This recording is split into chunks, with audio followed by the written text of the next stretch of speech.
Hi viewers, welcome to our channel. ప్రస్తుతం మనతో పాటు సీనియర్ జర్నలిస్ట్ దాము బాలాస్ అన్నారు, వారితో మాట్లాడు. నమస్కారం సార్. నమస్తే సార్, ఆ మధ్య సాక్షి, 10 TV, TV9 ఇటువంటి కొన్ని ఛానల్స్ బ్యాన్ అని చెప్పేసి వార్తలు రావడం మనం చూసాం కదా. అయితే వీటిపైన బ్యాన్ని ఉద్దేశించి రాయ్ అనే ఒక సంస్థ ఇప్పుడు చంద్రబాబు గారి ప్రభుత్వం పైన సీరియస్ అయిందని చెప్తున్నారు సార్. మరి నిజంగా బ్యాన్ అయ్యాయా? ఇప్పుడు ఎందుకు సీరియస్ అయింది? దీనిపైన మీ ఒపీనియన్ సార్. నిజంగా అయితే బ్యాన్ అయ్యాయి. 7వ తేదీ వాళ్ళు 6వ తేదీ స్టార్ట్ చేశారు. అంటే నేను ముందు నుంచి చెప్తున్నా కదా, వీళ్ళు ఎప్పుడెప్పుడు ఆవురావరమని ఉన్నారు కోపంగా. ఈ 5 ఏళ్ళుగా అనేక బాధలు పడ్డారు జగన్ దగ్గర. అందుకని వీళ్ళు రివెంజ్తో రగిలిపోతున్నారు. అందుకని ప్రమాణ స్వీకారం వరకు కూడా ఆగకుండా అన్ని వైపుల నుంచి స్టార్ట్ చేసేసారు. ఒక్కొక్క గ్రౌండ్లో వీళ్ళు అటాక్స్ మొదలుపెట్టారు, కేడర్ని, నాయకుల్ని. మరోవైపు లీగల్గా కూడా Vasudev Reddy beverages, Andhra Pradesh state beverages corporation limited, దాని ఎండి వాసుదేవ్ రెడ్డి ఆఫీసులో ఉన్న ఫైల్స్ అన్నిటినీ కూడా ఇమ్మీడియట్గా వశపరుచుకున్నారు. తర్వాత వాసుదేవ్ రెడ్డి ఇంటికి వెళ్ళి 7వ తేదీ వెళ్ళారు. 5వ తేదీ అంటే రిజల్ట్స్ 4వ తేదీ వస్తే 4వ తేదీ నైట్ నుంచే స్టార్ట్ చేశారు. 5వ తేదీ నుంచి ఇంకా ఫుల్ దీంట్లోకి స్వింగ్లోకి వెళ్ళిపోయారు. సో సిఐడి రంగంలోకి దిగిపోయింది.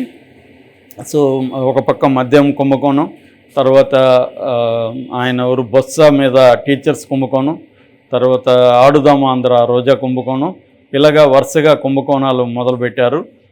మరోవైపు మీడియా మీద కూడా వాళ్ళకి చాలా కోపం ఉంది ముందు నుంచి కూడా. సో గతంలో జగన్ కూడా ఇదే పని చేశాడు. మనకి ఆంధ్రజ్యోతి, TV5, ABN, ఈనాడు, వీటిని మహా టీవీ, వీటిని ఆంధ్రాలో చాలా ఏరియాల్లో రాకుండా జగన్ కూడా చూసుకున్నాడు. సో ఇప్పుడు అదే పని చంద్రబాబు ప్రభుత్వం కూడా స్టార్ట్ చేసింది. ఇది వీళ్ళు డైరెక్ట్గా చేయకుండా మామూలుగా ఏం చేస్తారంటే అన్ని చోట్ల కూడా ఈ కేబుల్ ఆపరేటర్ల ద్వారా చేస్తారు. కేబుల్ ఆపరేటర్లు ఏం చేస్తారు, ఈ ఛానల్ని రాకుండా చూసుకుంటారు. సో ఈ వీళ్ళు ఇచ్చే లిస్ట్లో ఈ ఛానల్లో ఉండవు, వాళ్ళు సెలెక్ట్ చేసుకోవాలన్నా ఉండవు అనమాట.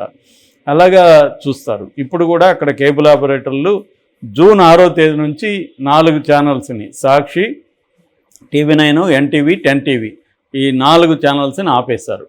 ఈ 4 కూడా తెలుగుదేశానికి యాంటీగా బిహేవ్ చేస్తున్నాయి. సాక్షి మనకు తెలుసు అఫిషియల్గానే అది వైసీపీ ఛానల్.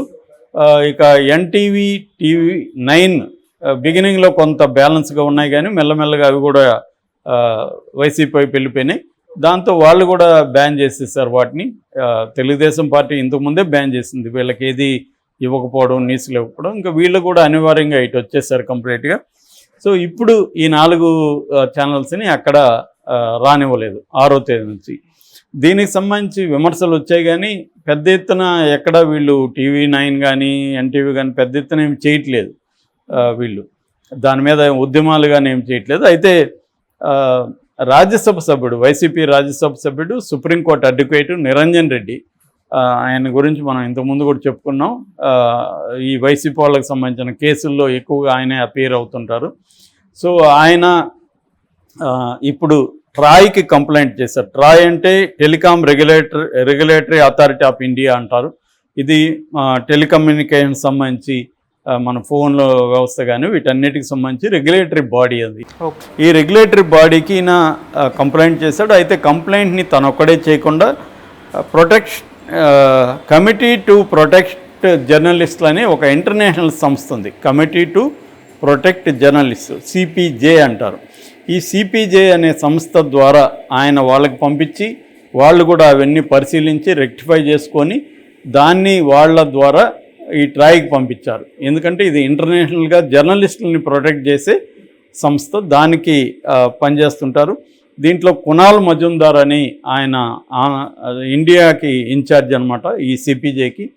ఆయన దగ్గరికి ఈ లెటర్ ముందుగా వెళ్ళింది. ఆయన సమీక్షించి దీని మీద ఈ లెటర్లో ఉన్నది ఫ్యాక్టా కాదని ఆయన ఇండిపెండెంట్గా ఎంక్వైరీ చేయించి ఫ్యాక్ట్ అని ఆయన కూడా నిర్ధారించుకొని ఇది ఫ్రీడమ్ ఆఫ్ ద ప్రెస్కి విఘాతం కలిగిస్తుంది, ప్రజలకు స్వేచ్ఛ ఉండాలి, తమకు నచ్చిన ఛానల్, నచ్చిన మీడియం చూసే హక్కు వాళ్ళకు ఉండాలి, దీన్ని ఆపడం కరెక్ట్ కాదు, ఇది ప్రజా స్వేచ్ఛను, తర్వాత freedom of the media press స్వేచ్ఛను ఇది హరిస్తుంది అని చెప్పి ఆయన ట్రాయ్కి పంపించారు. ఇప్పుడు ట్రాయ్ దీన్ని పరిశీలిస్తుంది. ట్రాయ్ దీని మీద ఇప్పుడు ఎందుకంటే వాళ్ళు నిబంధనలకు విరుద్ధంగా వీళ్ళు చేస్తున్నారు, ఈ టెలికాం ఆపరేటర్ల వాళ్ళు. అంటే telecommunication broadcasting and label services inter connection అనే ఒక చట్టం ఉంది. ఆ నిబంధనలు ఈ ఆపరేటర్లు ఉల్లంఘించి ఇలా చేశారనేది ఇప్పుడు దీని మీద ట్రాయ్ సీరియస్గా తీసుకునిందని చెప్తున్నారు. ఆపరేటర్లకి లెటర్లు పంపించిందని చెప్తున్నారు. వాళ్ళు ఇప్పుడు సమాధానం ఇచ్చుకోవాల్సి ఉంటుంది, ఎందుకు ఈ ఛానల్ ఆపారు అని చెప్పి. వాళ్ళు మరి ఏమిస్తారు, ఈ ఆపరేటర్ల ఆంధ్రప్రదేశ్ ఆపరేటర్ల సంఘం ఏదైతే ఉందో అది సమాధానం ఇవ్వాలి. ఇకపోతే మరి వాళ్ళ మీద ఏమన్నా చర్య తీసుకుంటారనేది చూడాలి. ఇదేంటంటే గవర్నమెంట్ తన చేతికి డైరెక్ట్గా మట్టి అవ్వకుండా చేసే పని. ఆల్రెడీ కేసీఆర్ ఒకప్పుడు ఆంధ్రజ్యోతిని, టీవీ5ని కేసీఆర్ ఇదే పద్ధతిలో దాదాపు 1-2 ఇయర్స్ ఇదే పద్ధతిలో చేశారు. ముందే ఆయన ఎప్పుడు కూడా దాచుకోలేదు కూడా. వాళ్ళ నాన్న కూడా ఆ 2 పత్రికలు అంటుండేవాడు. జగన్ కూడా దుష్ట చతుష్టయం అని పేరు పెట్టాడు. మనకు అసలు చంద్రబాబు నా ముందు నథింగ్, అసలు చంద్రబాబు జుజుబి, మన పోరాటం అంతా కూడా మీడియాతోనే అని జగన్ అనేకసార్లు చెప్పాడు. దాంతో మీడియా మీద అతను ప్రతీకార చర్యలు కూడా మొదలుపెట్టాడు. ఒకటేమో ఆర్థిక మూలాలు దెబ్బతీయడం కాబట్టి వీళ్ళకి యాడ్లు రాకుండా ఉండడం కోసం జగన్ ఏం చేశాడంటే ఈనాడుని టార్గెట్ చేస్తూ, ఈనాడు సర్క్యులేషన్ ఎక్కువ ఉంది కాబట్టి దానికి నెంబర్ 1లో ఉంది కాబట్టి దానికి యాడ్లు అనివార్యంగా ఇవ్వాలి రూల్ ప్రకారం. అందువల్ల సర్క్యులేషన్ తగ్గించడం కోసం ఒక ప్లాన్ వేశాడు. ఆ ప్లాన్ ఏంటంటే ఈ వాలంటీర్లకు సచివాలయాలకి నెలకు 200 రూపాయలు శాంక్షన్ చేయడం పేపర్ కొనడానికి. 200 సబ్స్క్రిప్షన్ అనేది సాక్షి దగ్గర మాత్రమే ఉంటుంది, వీళ్ళ దగ్గర ఉండదు. జ్యోతి ఈనాడుకి 200 కంటే ఎక్కువ ఉంది మంత్కి. అందువల్ల చచ్చినట్టు వాళ్ళు సాక్షిని కొనాలి. రెండోది సాక్షిని కొనమని వాళ్ళకి ఇండైరెక్ట్గా కూడా చెప్పించారు. సో అందరూ సాక్షి కొన్నారు. అలాగే సాక్షి సర్క్యులేషన్ పెరిగే కారికి అది నెంబర్ 1లోకి వచ్చి తగ్గింది. దీంతో ఈనాడు హైకోర్టుకి వెళ్ళింది, హైకోర్టు మళ్ళీ సుప్రీంకోర్టుకి వెళ్ళింది, సుప్రీంకోర్టు దీన్ని ఢిల్లీ హైకోర్టుకి ట్రాన్స్ఫర్ చేసింది. అక్కడ ఇది కేసు నడుస్తుంది. అలాగా జగన్ ఒకటి అడ్వర్టైజ్మెంట్లు ఆపేయడం, తర్వాత జగన్ కూడా ఈ ఆపరేటర్ల ద్వారా ఆపేయడం, ఇవన్నీ జగన్ చేశాడు. అదే పని ఇప్పుడు చేస్తున్నారు. సో వీళ్ళు ఏమంటారు, తెలుగుదేశం వాళ్ళు జగన్ చేశాడు కాబట్టి మేము చేస్తున్నారు. మళ్ళీ జగన్ వచ్చినాక జగన్ కూడా ఇదే పని చేస్తాడు. దీనికి అంతం లేదా, కనీసం తెలుగుదేశం వాళ్ళు దీన్ని ఆపచ్చు కదా అనే వాదనలు ఇప్పుడు ఎక్కువ వినిపిస్తున్నాయి.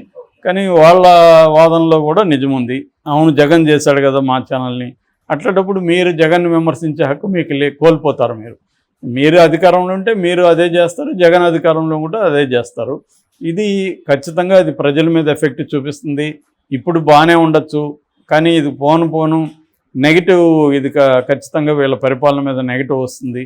ఎందుకంటే బెస్ట్ ఆపర్చునిటీ ఇచ్చారు, దీన్ని ఉపయోగించుకొని రివెంజ్ మోడ్లోకి వెళ్లకుండా మేము ఒక మాకు ప్రజల సంక్షేమం అభివృద్ధి కావాలి అన్న యాంగిల్లో వెళ్తే మాత్రం ఖచ్చితంగా అది తెలుగుదేశం కూటమికి మంచిది, పవన్ కళ్యాణ్కి మంచిది. పవన్ కళ్యాణ్ చాలా నీతులు బయట చెప్తాడు, కానీ దీని మీద ఇప్పటివరకు ఆయన ఖండించలేదు.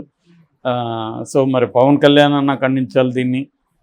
ఇప్పుడు లోకేష్ అంటే యువకుడు కాబట్టి అతనికి బ్లడ్ బాయిలింగ్ ఉండొచ్చు కాబట్టి అతను రివెంజ్ మోడ్లో ఉండొచ్చు, కానీ చంద్రబాబు అలా ఉండకుండా ఉంటే మంచిది. మొన్న కూడా ఏదో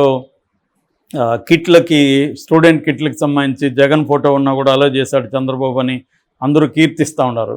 కిట్లే కాబట్టి ఒకసారి కిట్లు మళ్ళీ మారిస్తే డబ్బులు ఎందుకని వదులుంటాడు. మళ్ళీ అవి ఎట్లాగూ చంద్రన్న బొమ్మ ఇవన్నీ వస్తాయి ఇంక రాను. సో ఇవి ఎవరు వచ్చినా ఇవేం మార్చలేదు. జగన్ చాలా ఎక్స్ట్రీమ్కి వెళ్ళి అతి చేశాడు. సో కాబట్టి తేడా అయితే లేదు అది. Okay, thank you so much sir.